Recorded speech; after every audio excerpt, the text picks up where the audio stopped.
Olá! Então, vamos dar seguimento com a irmã Valéria Andrade Leal, apóstola do Sagrado Coração de Jesus. Ela é mestra em teologia pela Pontifícia Universidade Católica do Paraná, especialista em filosofia da educação pela Universidade Federal do Paraná, pedagoga pela mesma universidade e membro do Instituto de Pesquisa e Formação, Educação e Religião.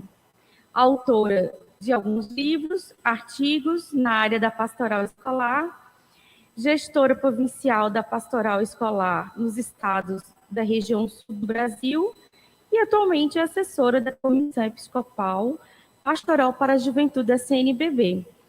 E vem conversar conosco sobre um pouco do compêndio de pastoral escolar, né, a produção que a senhora contribuiu, e aí vamos falar um pouquinho mais especificamente sobre a animação bíblica. É uma querida também, esqueci de colocar no currículo, e é um grande prazer de tê-la aqui. Estou muito ansiosa, porque a senhora é muito animada e a gente consegue aprender muito e dialogar bem. Então, deixo com a senhora a palavra e vamos construir juntos aí, fechar esse evento com chave de ouro. Certo, muito obrigada, uma boa tarde de novo. Alguns estavam com a gente aí na oficina, né? Outros estão aí acompanhando agora. Atualmente, eu resido lá em Brasília, né? Como ela falou, eu sou assessora da Comissão da Juventude.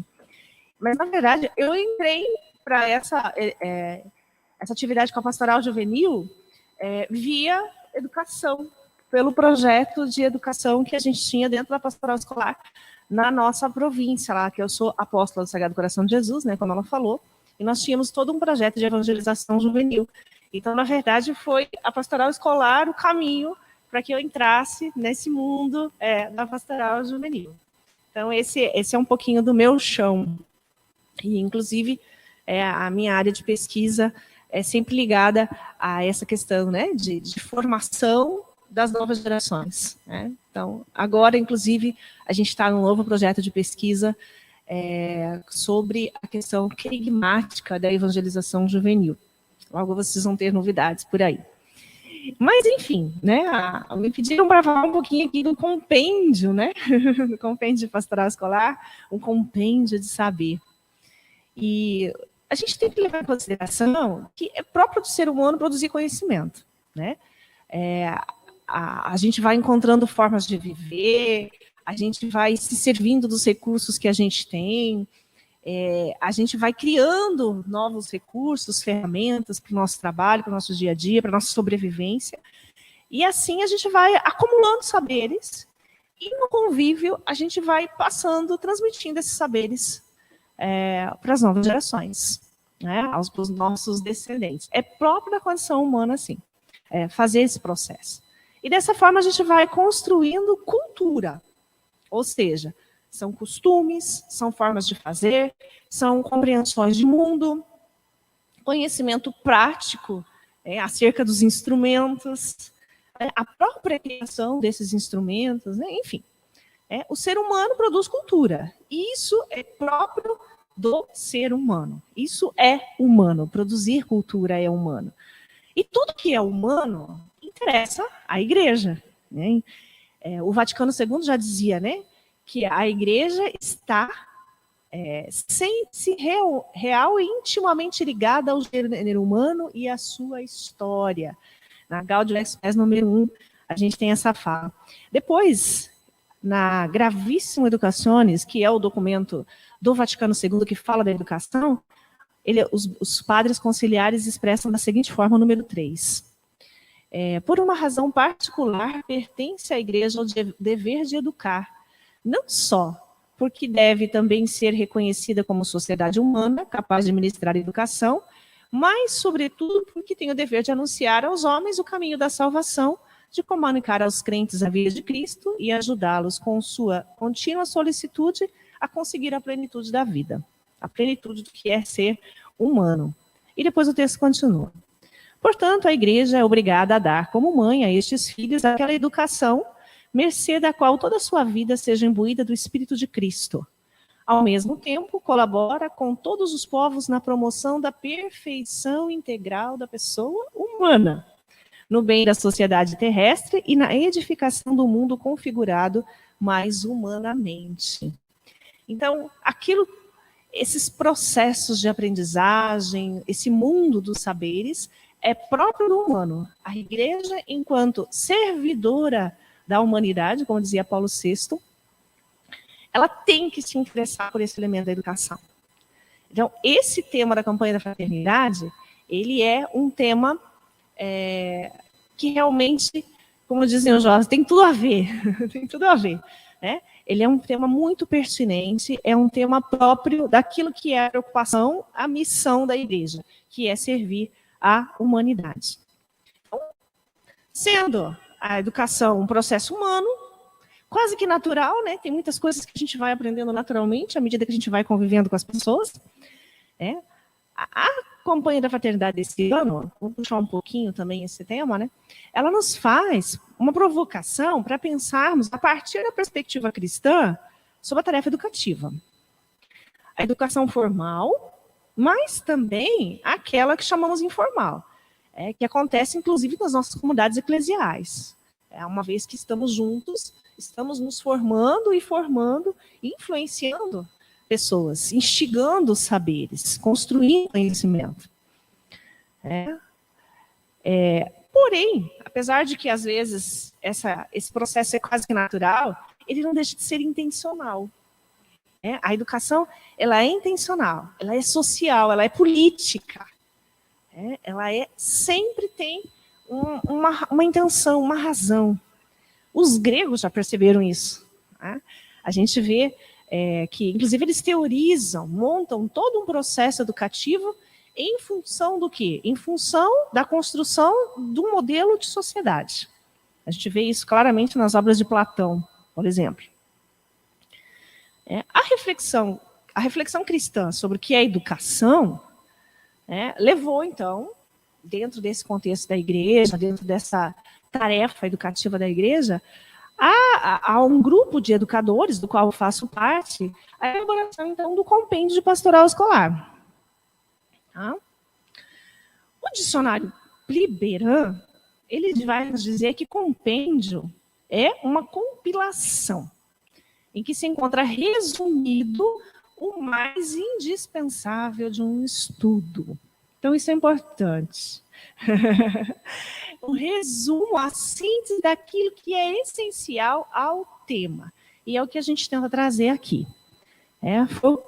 A nossa proposta era justamente essa, né? Reunir, num exemplar, alguns conceitos chaves, essenciais, para a reflexão na perspectiva cristã do ato de educar, na compreensão católica da educação. Existem inúmeros documentos da igreja, das quais a gente pode retirar esses conceitos. E é importante que os conheçamos, estudemos e aprofundemos, né? Mas a gente sabe que a nossa realidade, em alguns conceitos, eles são construídos na nossa realidade e eles são bem específicos. Pastoral escolar, por exemplo, a compreensão de ensino religioso, que inclusive está ligado à dimensão legislativa, né, à proposta legislativa, plano pedagógico pastoral. Você não encontra uma expressão assim tão, né, clara nos documentos da Igreja Universal. Enfim, são alguns conceitos, né, que fazem parte do vocabulário dos educadores católicos. Então, são esses conceitos que nós vamos trabalhar aqui. O livro, ele é para ser lido, tá lindo, ótimo. Sou suspeita de falar, né? Mas ele é para ser lido, ele é para ser relido, ele é para ser consultado e é para ser também questionado. Ele é um ponto de partida, e não é uma conclusão. Na verdade, até um debate que a gente teve quando a gente se reuniu para pensar o livro será que não é muita pretensão fazer um compêndio? Aí nós pensamos, bom, temos que dar o primeiro passo em direção a um material um pouco mais denso e concreto sobre esse tema. Na verdade, a gente tem muita pouca produção nessa perspectiva católica mesmo da educação, né? Mas como vocês vão ler o livro, vão adquirir, vão aproveitar, eu não vou me prender só nele, né? Mas eu quero tentar, pensando nesse contexto do tema da campanha da fraternidade, voltar a minha atenção para quem esse livro se destina, para quem quem nós pensamos que seriam os interlocutores desse material, que são os educadores cristãos. Aí de quem que nós estamos falando, então? Estamos falando de gestores, professores, coordenadores pedagógicos, coordenadores de área, agentes de pastoral, auxiliares administrativos, né? Enfim, todos os envolvidos ali no processo da educação formal. Desde o porteiro lá que acolhe as crianças, os jovens, os estudantes, até aquele professor que vai envolver o aluno no processo de ensino-aprendizagem. Então, são a esses que se dedicam a essa obra. Tem também uma contribuição importante para aqueles que não estão no processo de educação formal, que são os agentes de pastoral paroquial, os agentes de pastoral da educação, também as famílias que estão envolvidas num processo de educação, não exatamente o processo formal, embora sejam também responsáveis pelo processo formal da educação, né? Enfim, todos aqueles que estão envolvidos, lembrando essa chamada, essa provocação que nos faz o Pacto Educativo Global, né? De que todos somos corresponsáveis pelo processo formativo das novas gerações. Então, é importante também a gente considerar que, como eu já falei antes, se a educação, mesmo aquela informal, ela tem uma intencionalidade, todas as pessoas precisam estar conscientes de qual é essa intencionalidade. Eles precisam estar, de fato, apropriar-se desse processo de ensino à aprendizagem, para que possa fazer opções. A gente só vai poder fazer opção se nós conhecermos as muitas possibilidades. Mas eu quero chamar a atenção aqui, não tanto para o papel específico do professor, do gestor, da família, de fulano, de ciclano, de beltrano, né? Mas para algo que cada um tem em comum, que é o ser cristão. A decisão de estar no seguimento de Jesus, o bom pastor, o pedagogo que conduz ao projeto do Pai. Por isso, eu penso que, não só fazer propaganda do compêndio, mas a gente não pode falar do compêndio sem voltar a nossa atenção para o grande compêndio, vamos dizer assim, de valores que é o Evangelho. Então, por isso, eu acho que é interessante nós voltarmos a nossa atenção para esse Jesus, que é mestre e que é modelo para os cristãos, modelo de educador, modelo de ser humano, enfim, é dele que nós precisamos tirar a inspiração, os critérios de discernimento, enfim. E a proposta da campanha da fraternidade, ela justamente nos apresenta isso. No início do seminário, nós tivemos uma belíssima reflexão sobre o texto do Evangelho que inspira a campanha da fraternidade, o texto da pecadora perdoada. E nós somos convidados a justamente olhar para o gesto de Jesus enquanto educador, aproveitando-se de numa circunstância do cotidiano da vida para agir como aquele que fala com sabedoria e com amor, que acolhe, que sabe ensinar pelas palavras, pelo exemplo, pelas atitudes, que sabe também aprender junto às circunstâncias, nas circunstâncias em que está vivendo, enfim. É interessante a gente pensar, quando a gente fala de Jesus como modelo de educador, que significa exatamente ter Jesus como um modelo de educador? O que significa para mim? O que significa para você? O que significa para você que está acompanhando? Quando a gente fala Jesus é modelo de educador, o que isso me leva? Quando eu digo nós cristãos estamos no segmento de Jesus, o que isso me leva a fazer, a pensar, a sentir? Quando nós assumimos a vocação cristã, nós nos colocamos no segmento de Jesus. E significa assumir o seu jeito de pensar, de sentir, seu modo de agir. Nós temos a belíssima carta de São Paulo aos Filipenses, que vai nos dizer, né? Tendes em vós os mesmos sentimentos de Cristo. O Evangelho, então, é o compêndio, né? Desse jeito de viver, a síntese dos valores do reino, que somos chamados a assumir. Então, voltar-se para o Evangelho, contemplar, interiorizar, aprender o jeito de Jesus de Nazaré. Acho que essa é a chamada da campanha da fraternidade. Por isso, inclusive, que ela se coloca muito bem no período da quaresma. Porque a quaresma é um período de conversão. E conversão não é só cumprir todas as normas morais, mas é estar no segmento de Jesus. As normas morais vêm como consequência dessa opção pela imitação a Jesus. Elas não são por si mesmo o fim. E acho que isso é importante. Então, é muito pertinente que o tema da campanha da fraternidade nos traga essa reflexão, e é muito pertinente que nós nos deixemos tocar por essa reflexão também na nossa realidade espiritual, não só no elemento social, que é muito importante. Pensarmos em termos de políticas públicas, pensarmos na intencionalidade, pensarmos nas condições das escolas católicas, pensarmos na nossa contribuição como cristãos na escola pública, mas tudo isso só vai acontecer como resultado daquilo que eu estiver vivendo dentro de mim, enquanto cristão. Até porque a gente tem que lembrar, né, que Jesus, ele não está nas nuvens, né? Ele encarnou-se na história. E quando ele fez isso, ele viveu num contexto específico. Ele assumiu uma nacionalidade, ele assumiu uma cultura, ele assumiu um gênero, né? Ele viveu situações específicas que são daquele contexto onde ele estava, né? A Palestina, né, dos anos 30. Então, a gente tem que levar em consideração isso. Por isso, esse compêndio que é o Evangelho, é o que a gente falava antes também, ele não tem a receita de bolo de como ser cristão. Mas ele exige um discernimento.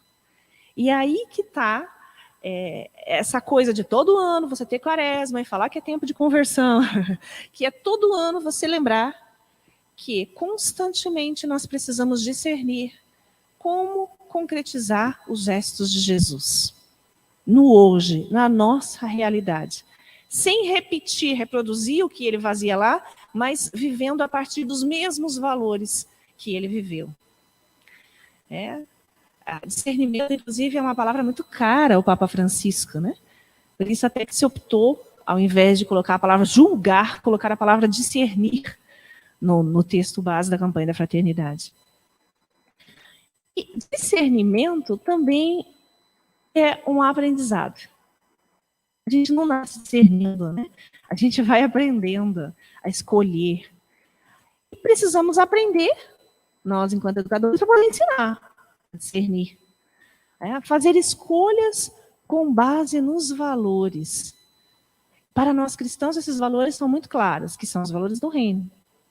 Discernir como tornar concreto o jeito de pensar, sentir e agir de Jesus nesse contexto histórico, na minha realidade pessoal, através das realidades que eu realizo, pelo meu testemunho de vida, levando em consideração as minhas fraquezas, as minhas qualidades, enfim, né? A pessoa que eu sou. E isso é projeto de vida. Assumir o segmento de Jesus é um projeto de vida. Aí a gente pode se perguntar, né, afinal, nós que somos liderança, somos agentes de pastoral, somos educadores, somos formadores, qual é o nosso projeto de vida? A gente tem clareza do nosso projeto de vida? Inclusive a BNCC, de um ponto de vista mais técnico, vamos dizer assim, insiste nesse elemento. Esse projeto de vida é uma expressão que ganhou força, né? Tem até aquela propaganda do governo, né, que fala que ajudar o estudante a construir o seu projeto de vida é o objetivo do novo ensino médio.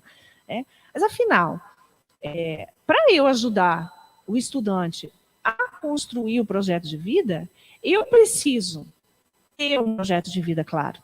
Eu preciso ter feito esse processo. Senão, como é que eu vou poder ajudar, sei lá quem, a fazer um caminho que eu não fiz? Agora, cuidado com isso, eu vou abrir um parênteses, né? Cuidado com isso. O caminho que o outro vai fazer é dele. Ele não vai fazer o mesmo que eu fiz. Essa é outra tentação, né? A gente pode querer, na evangelização juvenil, é muito comum isso.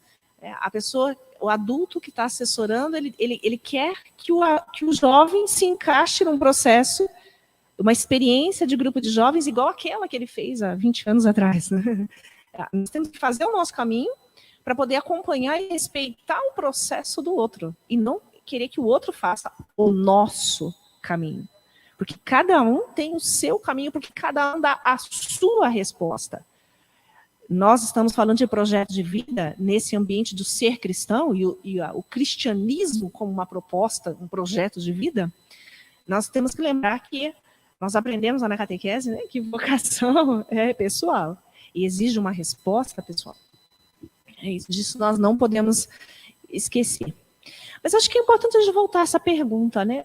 Nós temos, como educadores, um projeto de vida claro? Se eu perguntar para vocês, né? Quais são os valores que balizam os critérios de discernimento, de escolha, das opções diárias que você tem no dia a dia? Se você vai ou não vai a tal lugar, qual é o critério de escolha? Se você vai ou não vai fazer tal compra, se você vai ou não vai dizer sim ou não para alguém, a uma solicitação que é feita, a um pedido, um convite, quais são os critérios? Um projeto de vida é justamente isso, é estabelecer, né, na perspectiva cristã, é estabelecer esses critérios de escolha.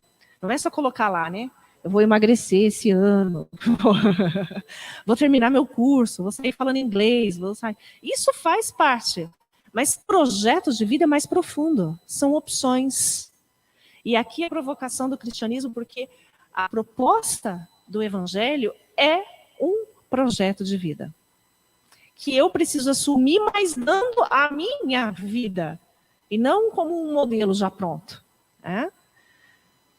Nós somos conscientes de que, como cristãos, os valores do evangelho são parte do nosso projeto de vida, ou o nosso ser cristão acontece apenas em momentos específicos, em que nos encontramos para uma celebração, uma oração, uma reunião de igreja. Né? Acho que é interessante pensar um pouquinho sobre isso. O processo educativo, então, né, a gente se dá como já falamos, de uma forma formal e informal.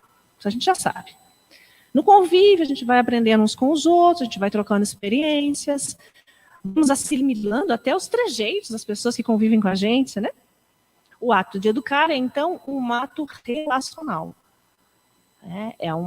Algo que se dá nas relações, no convívio. Por isso que é importante a gente voltar o nosso olhar para a pessoa do educador. Por isso que, falando do compêndio, né, como a proposta compêndio de saber, eu fiz essa opção de chamar um pouquinho a atenção para essa pessoa do educador na sua condição de cristão, na clareza do projeto de vida, de estar no segmento do mestre. Né? E esse segmento do mestre, ele tem, né, o seu ponto de partida no Evangelho. Falamos muito de animação bíblica por aqui também, né? O Evangelho, a palavra de Deus. Falamos já também disso, né? Precisa de discernimento para ser concretizada. Essa clareza do Evangelho não é uma receita de bolo, mas ela precisa de um discernimento. Aí a gente pode perguntar, né? Você que educa na escola, católica ou não católica, nas atividades pastorais, no lar, no convívio, você tem consciência da sua missão de educador cristão?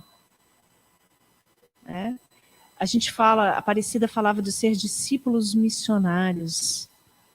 Acho que o compêndio quer fazer um pouquinho essa provocação, porque nós estamos falando a partir de experiências de educação cristã e para pessoas interessadas em participar, compartilhar, corresponsabilizar-se por essa missão da igreja, de servir a humanidade através dos processos de ensino-aprendizagem. Por isso, todas essas citações, né, essas menções. São muitas as teorias para a educação formal.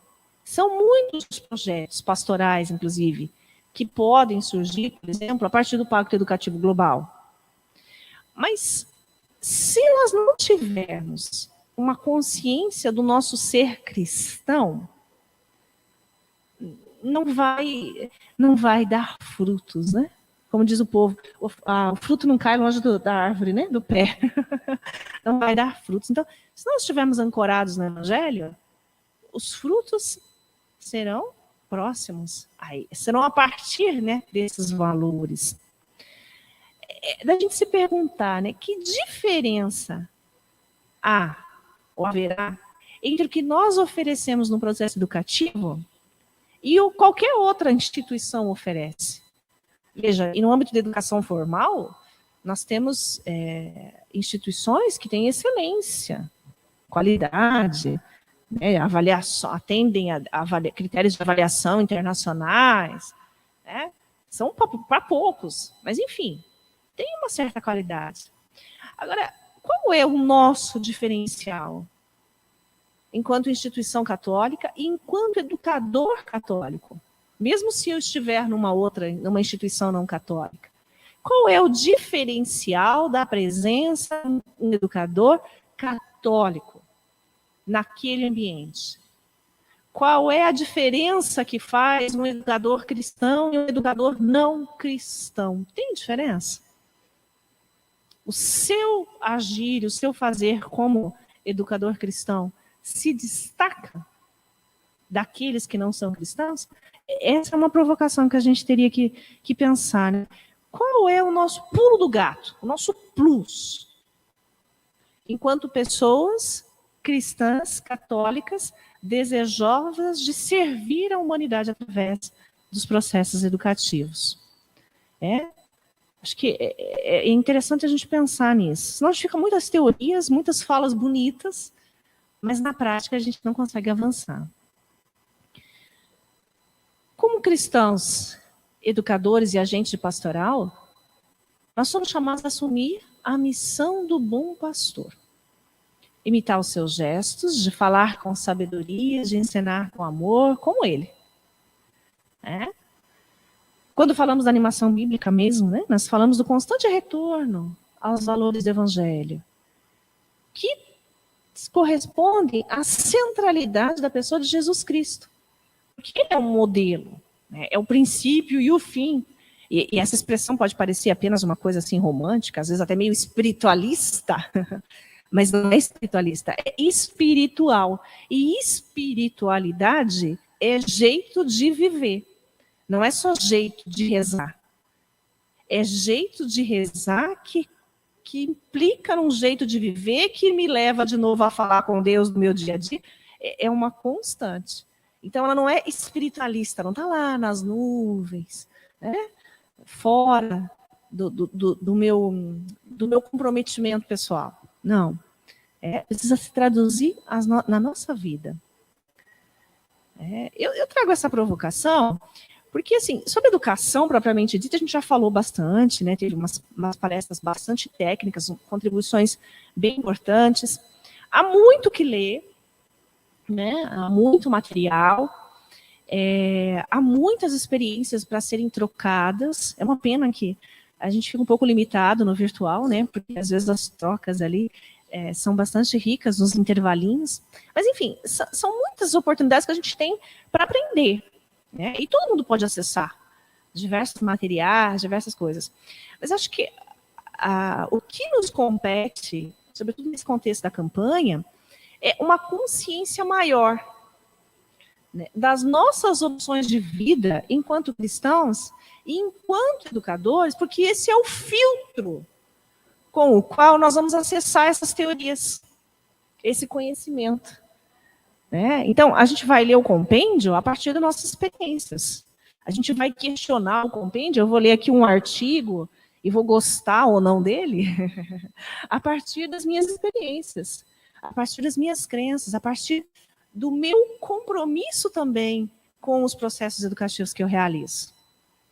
Por isso é importante nós estarmos conscientes de quais são, de fato, as nossas opções de vida, porque elas são critérios, e nós sempre temos opções de vida. Quando a gente não as faz conscientes, a gente as faz inconscientes, pelo individualismo, pelo consumismo, pelo hedonismo, né? E a gente às vezes nem percebe. Por isso eu chamo a atenção, né? De realmente uma consciência renovada das nossas opções de vida enquanto cristãos, enquanto educadores, porque é essa opção de vida que vai determinar a nossa compreensão do que lemos, do que ouvimos e, consequentemente, vai determinar a nossa prática e a nossa ação educativa. Né? Por isso que nessa tarde, eu não posso falar do compêndio sem falar desse compêndio de valores que é o Evangelho, e falando do Evangelho, nós falamos de Jesus Cristo. Então, eu queria realmente voltar a fazer um exercício educativo de olhar para Jesus e aprender com Jesus. Porque é a Ele que nós somos chamados a imitar. Aí eu queria destacar 3 pontos essenciais, aliás, 4. Lendo o Evangelho a gente vai achar muitos mais, né? Mas só algumas pinceladinhas aqui, né? Quando a gente olha Jesus no Evangelho, a gente vai ver que, antes de mais nada, a pessoa está no centro do processo. A sua dignidade humana é a primeira preocupação de Jesus. Então, por exemplo, quando Jesus cura alguém, né? As curas representam essa preocupação. Jesus, quando ele cura, ele não apenas livra de uma doença física, o que é natural, a doença física é algo que nós precisamos aceitar, inclusive, por mais dolorosa que seja, né? É natural da nossa condição humana, e não é uma maldição, como se pensava no tempo de Jesus. Jesus, quando ele cura, ele não quer só livrar daquela doença, mas ele quer incluir a pessoa na sociedade. Ele quer dar-lhe uma oportunidade de estabelecer relações mais livres, mais igualitárias, mais humanas. Por exemplo, a condição de leproso era uma condição de exclusão. Então, o problema não estava exatamente na doença física, mas estava muito mais na condição social que aquela pessoa vivia, de praticamente estar abandonada. Então, quando Jesus cura a lepra, ele não está curando só uma lepra. Ele está trazendo de volta aquela pessoa ao convívio da sua família, a aceitação do seu grupo social, a própria religião, né? Ele não podia ir à igreja, não podia ir à sinagoga, ao leproso, né? Então, veja, Jesus coloca a dignidade humana, a pessoa humana no centro do processo, a sua dignidade. Acho que essa é uma grande lição para nós educadores. Será que nós colocamos a pessoa humana, a dignidade daquelas criaturas, né, com as quais lidamos, os catequizandos, os estudantes, enfim, os interlocutores que nós encontramos aí nos vários contextos formativos em que nos fazemos presente, né? Será que a gente olha realmente e tem a preocupação de colocar a pessoa no centro, ou são os nossos processos e os nossos planejamentos que estão no centro? As nossas atividades, as nossas metas a cumprir, né? Acho que começa por aí. Jesus, ele encontra as pessoas, ele quer salvar as pessoas. Até é interessante ali no cego de Jericó, né? Pergunta para o cego, mas quem curou você? Olha, eu não sei quem foi, não sei como é que ele fez, o negócio é o seguinte, agora eu estou enxergando. Só sei que foi assim, bem lembrado. Só sei que foi assim. Então, veja, é um encontro que marca. E marcando, estão dizendo que está acabando o meu tempo aqui, deixa eu acelerar um pouquinho. E marcando, a gente já esse encontro que marca, a gente já entra num segundo aspecto, que Jesus encontra pessoas para humanizar. E para fazer isso, ele age com sensibilidade humana. Para humanizar, Jesus age com sensibilidade humana. Ele é encarnado. Um Deus não podia ser solidário com a condição humana como um Deus encarnado. Um Deus que sentisse em si as próprias misérias humanas. Então, ele olha as pessoas, ele se deixa tocar pelos seus sentimentos, pelas suas necessidades, pelas suas dores, esperanças. Ele é capaz também de respeitar as opções das pessoas, embora ele as instigue a ir além. Vamos pensar em Judas. Judas o traiu. Jesus respeita a sua opinião. Ele não age preventivamente para aquela tragédia não acontecer. Ele respeita a opção de Judas. Ele respeita a opção do jovem rico. Olha, eu não quero. Então tá, siga em paz teu caminho. Porém, ele respeita, mas continua instigando a pessoa. Você pode dar mais. Você pode ir além. Você pode superar. Você pode mais. Você foi feito para mais.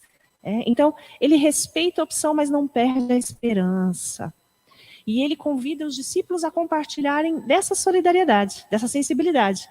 Dai-lhe vós mesmos de comer. Alguns estudiosos, quando explicam a multiplicação dos pães, vão dizer, imaginam lá, Jesus tira aquela meia dúzia de pão e começa a repartir para uma multidão. Aí um olha e fala assim, puxa, eu tinha um pedacinho de pão escondido aqui, eu também posso repartir. Aí cada um vai tirando do bolso e vai compartilhando e a coisa acontece. Então, Jesus chama-nos a compartilhar dessa mesma sensibilidade humana. E assim ele suscita solidariedade. Um outro aspecto é que Jesus vai aonde as pessoas estão. Os evangelistas apresentam Jesus em constante movimento. Ele está viajando, vai para Samaria, volta para a Judéia, vai para Jerusalém, vai para não sei aonde, Cafarnaum, papapá, e vai e vem, e atravessa mar, e volta de mar, e sobe monte, e reza, e desce. Está sempre viajando, pregando, curando, convidando a conversão, cumprindo a profecia lá que ele vai ler, em Lucas 4.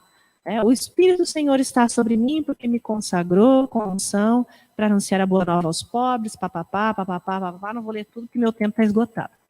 Mas Jesus não está andando em barata tonta. Ele tem uma meta que é servir as pessoas, que é ir ao encontro das pessoas. Ele não está passeando. Jesus está constantemente disposto e pronto para servir.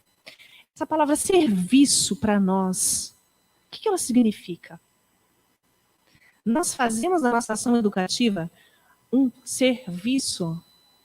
Para alguns ela pode ser um meio de vida, e a gente, o operário é digno do seu salário, no caso da educação formal, os professores, por exemplo. Mas, independente disso, nós agimos como pessoas que estão servindo a Deus e à sociedade. Que significado tem essa palavra de serviço? Por que a gente celebra o lava-pés todo ano? Acho que é uma chave importante para nós pensarmos também na nossa vocação cristã. Essa palavra serviço. E um último ponto é a abertura de Jesus para aprender com as situações. Quando ele é rejeitado lá, em alguns momentos, ele entende que ele não dá para insistir naquilo ali. Ele vai para outro lugar. Quando ele faz um discurso lá bonito do pão e a turma abandona Jesus, ele entende que ele precisa focar sua atenção na formação dos seus discípulos, do grupo reduzido.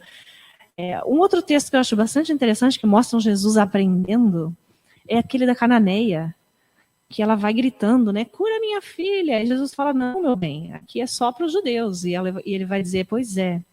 Mas os cachorrinhos também comem as migalhas que caem dos filhos. Aí, Jesus aprende que, para além das fronteiras culturais, a sua missão, o seu serviço vai além. Então, se a gente olha que Jesus foi capaz de aprender, e como tantas outras coisas do dia a dia, ele foi capaz de aprender com Maria, comer, sei lá, sentado com a mão, a fazer as coisas diárias, aprendeu o ofício do seu pai, aprendeu as escrituras, enfim. Jesus aprendeu. Olhando para Jesus, humilde, aprendendo, será que nós às vezes não temos a pretensão de saber tudo? Na nossa ação de educar, será que a gente considera realmente o outro um interlocutor? E o que significa considerar o outro interlocutor? Se não considerar que nessa relação existe troca. e que, se existe troca, eu também aprendo com o outro. Eu aprendo com a vida, eu aprendo com as situações que vamos vivendo juntos. Acho que isso também é um elemento importante para aprendermos de Jesus. Mas, enfim, nos cabe questionar, né? Como esse jeito de ser e agir de Jesus, e poderíamos aqui achar outros pontos, outros exemplos ali que são bastante inspiradores na pessoa de Jesus, né? Sobretudo na sua condição de pastor. Mas como tudo isso toca, inspira, provoca a minha ação educativa na pastoral, na educação formal ou em outro contexto, como pais, na família. Como isso interfere também nos nossos projetos, nas atividades que a gente realiza. Em quais aspectos nós somos real e conscientemente imitadores do Mestre. A contribuição do compêndio, né, ela vai passar por essas respostas. Né? Então, esse material, ele tem clareza, tem pelo menos a pretensão, né, de abrir canais de diálogo com educadores que acreditam na proposta cristã, que essa proposta cristã tem uma contribuição ímpar a oferecer à sociedade e que a educação baseada nos valores cristãos é capaz de transformar vidas, porque é humanizadora. Até aqui fora do ambiente aqui da faculdade tem uma frase de Paulo Freire, que é bastante conhecida, né?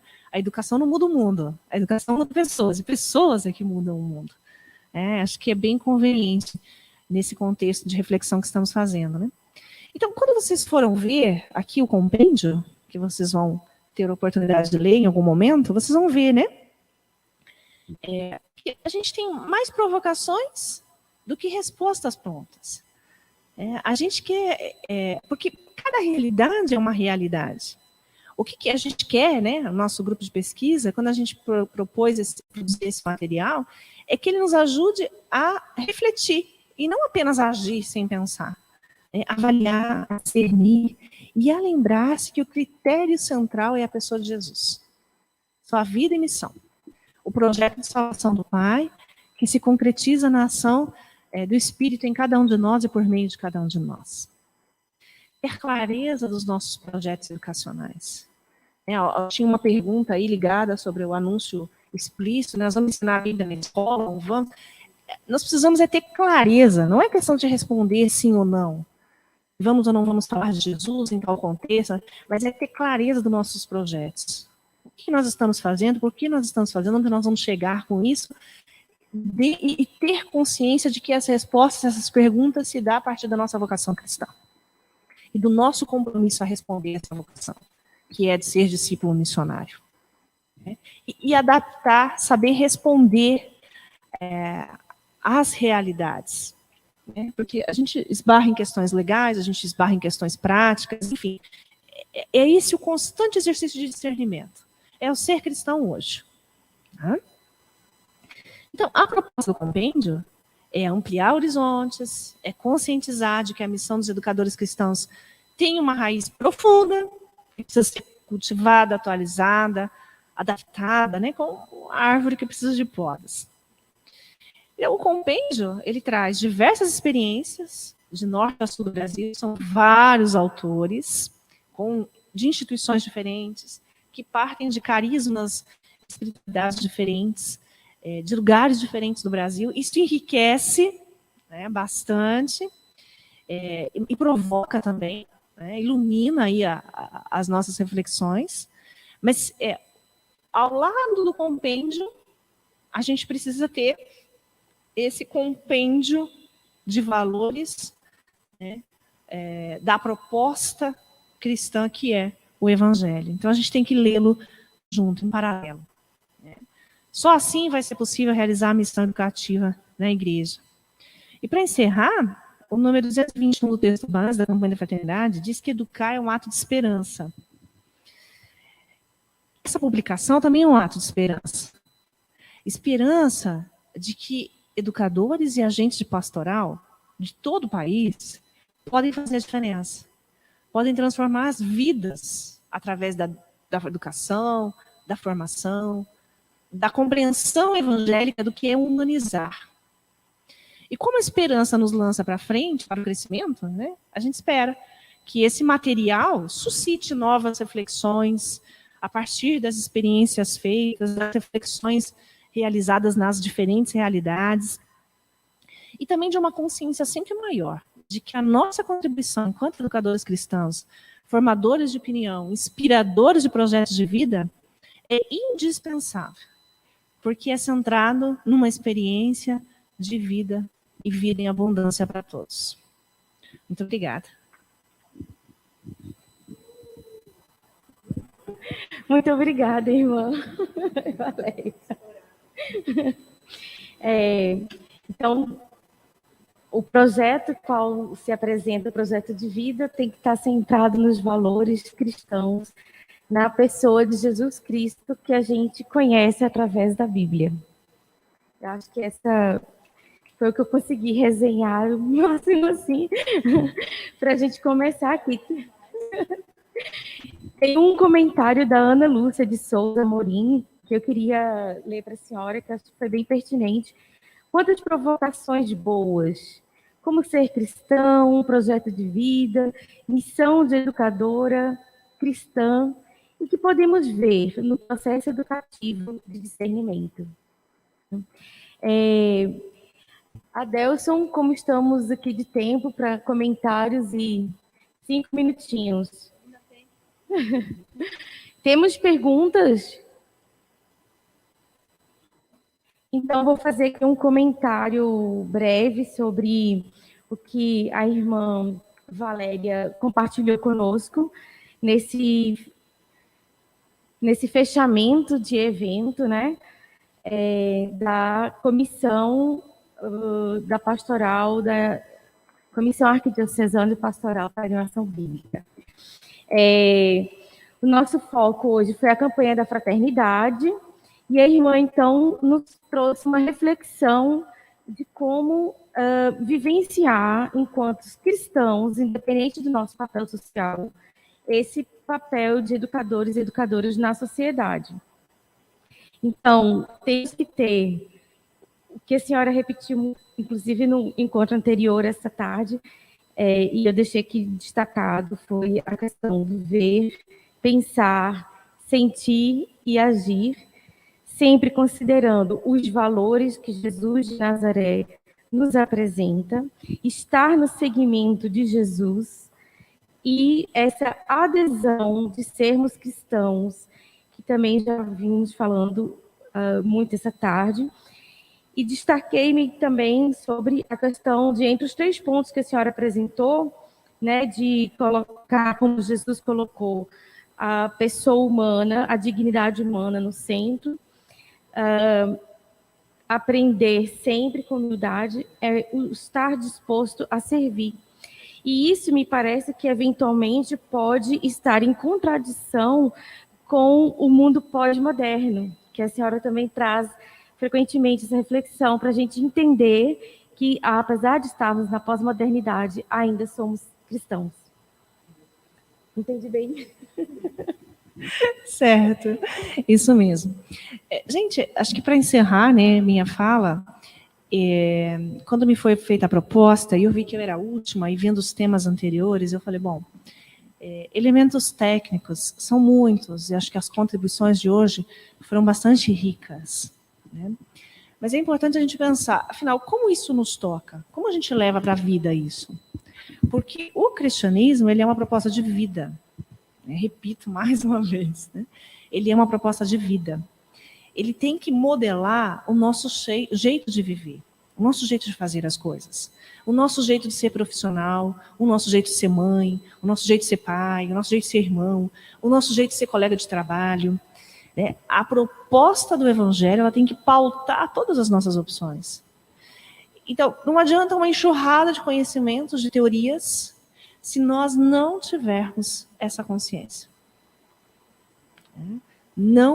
Ela não vai ser transformadora. A nossa experiência de vida é que faz a diferença nas experiências de vida das outras pessoas. E a educação é esse processo constante de trocas de saberes, de trocas de experiência, né? as gerações vão trocando essas experiências com as novas gerações, que por sua vez vão elaborando essas experiências, a gente vai acumulando saberes enquanto comunidade humana, e são experiências, não são só teorias. Então, eu acho que numa síntese, né, de tudo que foi ouvido, que foi falado hoje, realmente nos cabe pensar. Aqui esse encontro me motiva a colocar em prática. Eu não posso sair a mesma pessoa e não posso continuar fazendo as mesmas coisas. Senão não faz sentido celebrar a campanha da fraternidade, não faz sentido celebrar Quaresma. Não faz sentido estar no seguimento de Jesus. Porque o seguimento de Jesus é passo a passo. É caminhar sempre, é crescer sempre. Então, eu espero que tenha contribuído um pouquinho essa provocação e que possamos aí sempre mais crescer juntos. Espero em algum dia ter a oportunidade de encontrar as carinhas que estão aí do outro lado, né, que eu não vejo, para a gente poder trocar experiências e aprender juntos. E espero também que vocês possam acessar o material que a gente produziu e que façam um bom proveito desse material. Eu posso fazer mais uma propaganda? Vai sair essa semana, acho que já chegou nas livrarias da CNBB, também um material com algumas reflexões de vários autores sobre a pastoral juvenil. Então, esse contexto da educação, na verdade, a gente volta a atenção um pouco para as novas gerações, né, para crianças e jovens. E esse tem um capítulo sobre projeto de vida, inclusive, que é bastante pertinente nesse contexto da educação hoje, e outros temas também que são bem próprios da evangelização juvenil. Então, vocês podem entrar lá no site das edições CNBB e conhecer também esse material que foi organizado por nós. Tá bom? E muito obrigada. Esse aqui, ele também está disponível no site das edições CNBB e também na editora Vozes.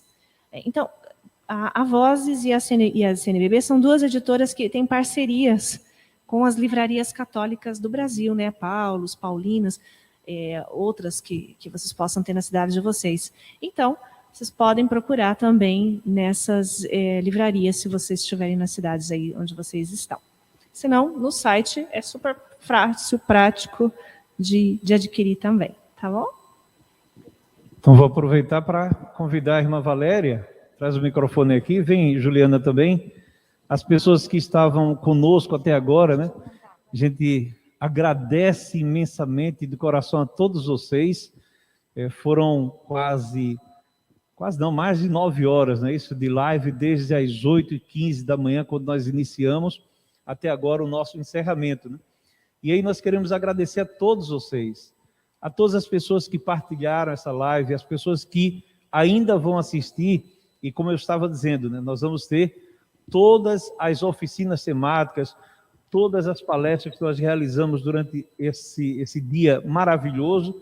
E agradecer uma vez mais a irmã Valéria, que estará conosco amanhã, Juventude da Arquidiocese de Olinda e Recife. Amanhã nós estaremos presencialmente, são menos pessoas, no local que pode possibilitar o local aberto, aqui no Centro Pastoral da Várzea, com a Juventude da Arquidiocese e a Juventude do Vicariato Várzea, fazendo um bate-papo bem legal com a irmã Valéria, né?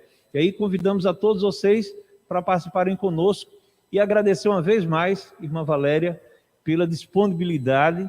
Eu conheci a irmã Valéria numa formação que nós tivemos da Juventude, da Arquidiocese. A gente ajuda e se integra como comissão de animação bíblica. Eu digo que irmã elétrica maravilhosa. Amei. Ela disse, eu sou mais elétrico do que ela, né? Que a gente não para.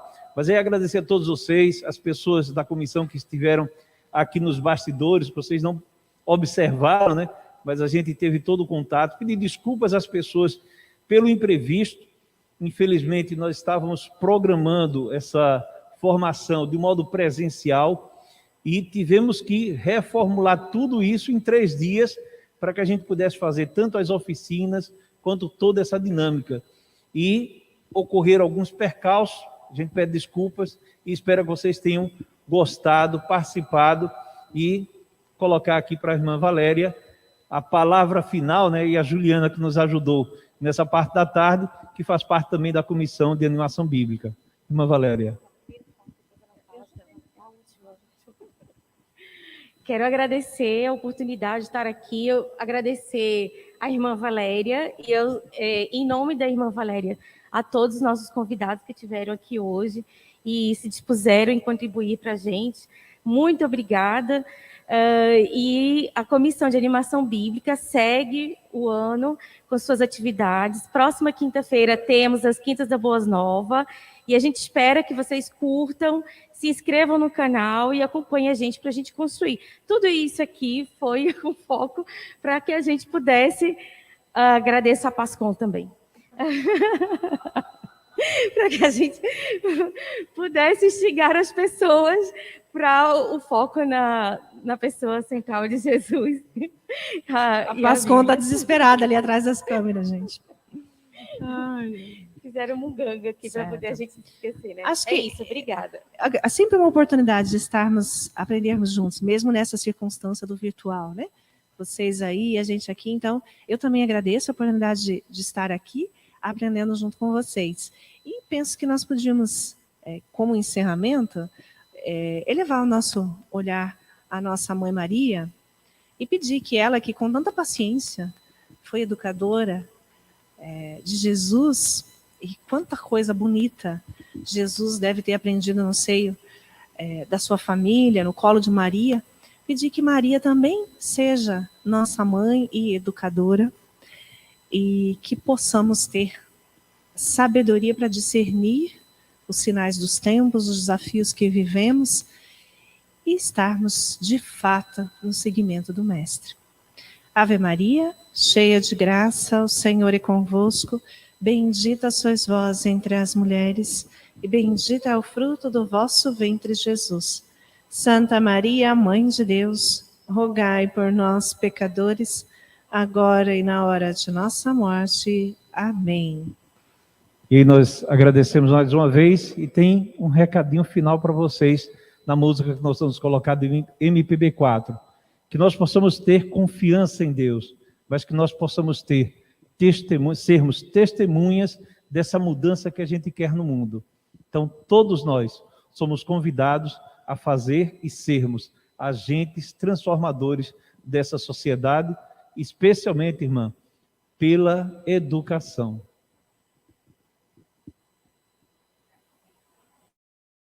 Um, dois, três. Amanhã vai ser outro dia. Amanhã vai ser outro dia. Hoje você é quem manda, falou, tá falado. Não tem discussão, não. A minha gente hoje anda falando.